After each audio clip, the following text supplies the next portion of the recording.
hapon na mga bay. Tuloy pa rin ang ating biyahe mga bay. Tuloy. Going to Mercado tayo mga bay. Going to Mercado.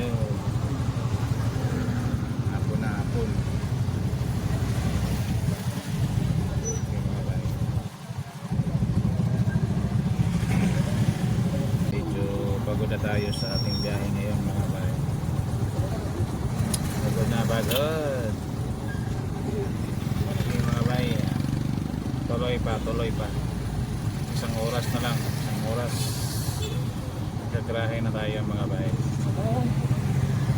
Makakuha na tayo ng kuha. Let's go.